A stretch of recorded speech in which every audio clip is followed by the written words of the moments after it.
há histórias muito estranhas na Bíblia. Uma virgem que deu à luz a um menino, um Jesus que andou sobre as águas, que...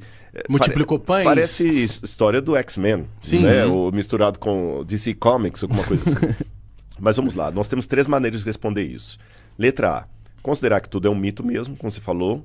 E há acadêmicos que falam que tudo é um mito. Por exemplo, você tem a escola alemã, que tinha um camarada chamado Rudolf Bultmann, que era um dos expoentes, como outros também, Raimaros, que diziam que Jesus era apenas um mito, e eles faziam a diferença entre o Jesus histórico e o Cristo da fé.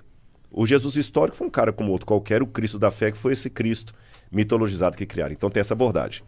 A segunda abordagem que tem é aquela, por exemplo, do homem chamado também alemão, por coincidência, chamado Werner Keller, que escreveu E a Bíblia Tinha Razão. Onde ele fala, não, os milagres aconteceram, mas foi isso. O Mar Vermelho tem uma época que a água fica mais baixa mesmo, eles passaram por ali e tal, e o camarada deu um enfeite, né? Como se eu contasse assim, na hora que eu tava vindo pra cá, um cara ia me assaltar, mas na hora... Não aconteceu isso. Não, né? Claro. Na hora que iria me assaltar, passou uma moto correndo e ele correu. Foi isso que aconteceu. Aí um anjo de Deus veio, segurou o cara. Então tem essa segunda interpretação. E tem a terceira, que é a que vê uma historicidade no relato. Eu sou da terceira linha, que eu vejo uma historicidade no relato por várias questões. Letra A. Quando você compara analiticamente o texto da Bíblia com o texto da mitologia do passado, as técnicas não são as mesmas. Porque é é um estilo literário diferente. Um palavreado que já não se usa hoje. Mesmo para a época. Sim. Porque na época tinha mito. Você tinha as fábulas de Esopo, você tinha a mitologia de Homero, a Hesíodo, que contava as mitologias gregas. E o jeito, também tem as mitologias mesopotâmicas. O modo como a Bíblia está escrito definitivamente não é uma característica de mito. Eu vou dar um exemplo para a galera entender. Lembra do Jô Soares? Lembro. Eu fui 3 vezes ao Jô Soares. Que legal, cara. 3 vezes na época. O Jô Soares não é um podcast. Não.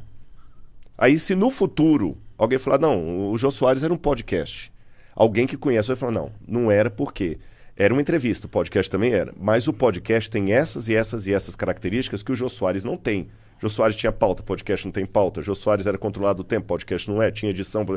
Então você sabe diferenciar um podcast de um talk show. Porque eu vivi essa época. Você viu essa época. Tá. Hoje, eu como arqueólogo, fazendo uma análise da literatura do passado, eu digo, literatura de mitologia tem características que a Bíblia não tem. Tá. Olhando para cá parece a mesma coisa, igual alguém do futuro. É tudo entrevista. Não é. Tem diferença. Então essa sua terceira linhagem, você acredita que aconteceu o quê? Vou colocar do Êxodo, por exemplo. Alguma coisa realmente fantástica aconteceu. Eu não acredito na ideia que a água baixinha...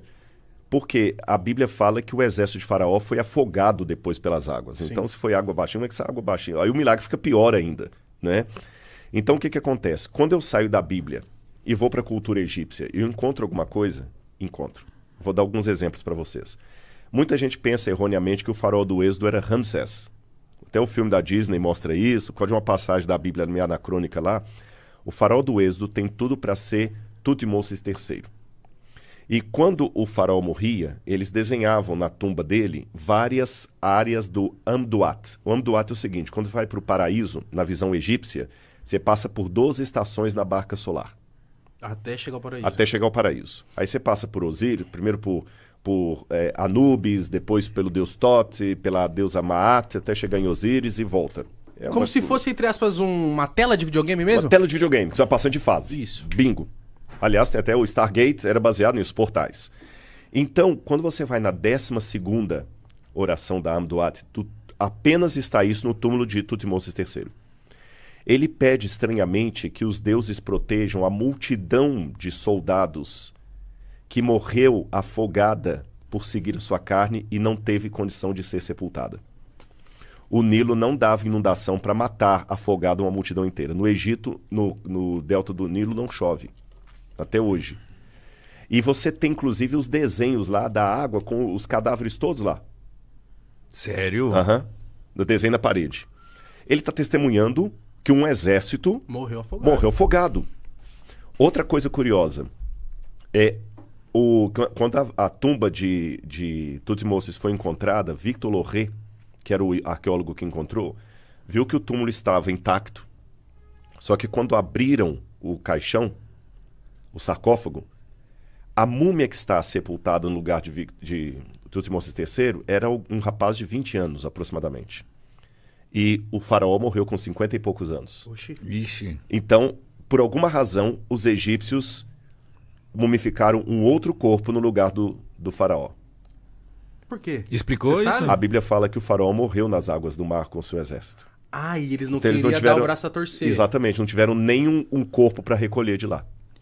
Entendi. Você tem o papiro de Pulver, que está hoje no Museu de Leiden, na Holanda, também escrito, nada de Bíblia, eu estou contando coisas da arqueologia, da egiptologia. E nesse papiro de Pulver, o escriba pede aos deuses proteção e pergunta por que as pragas estão caindo sobre o Egito. E ele menciona algumas pragas, e ele fala, por que o Nilo se tornou em sangue? Por quê? Não, ele questiona de maneira retórica. Ah, tá. É como falar assim, pô, que sacanagem, cara, por que Por que fizeram isso Que comigo? aconteceu fizeram isso isso? comigo? Por que o Nilo se tornou em sangue? Por que os filhos dos nobres estão morrendo de maneira inesperada? Por que os animais estão ficando no canto? Por que a escuridão, ou seja, várias das pragas mencionadas no Êxodo estão ali? Então, fazendo uma correlação, eu tenho um testemunho fora da Bíblia do que o que a Bíblia falou é verdade, e contado por inimigos da Bíblia. Tá certo? E o último elemento que eu coloco agora de ordem mais filosófica, para que um milagre extraordinário aconteça, basta uma coisa, que Deus exista. Porque se ele existiu, é possível.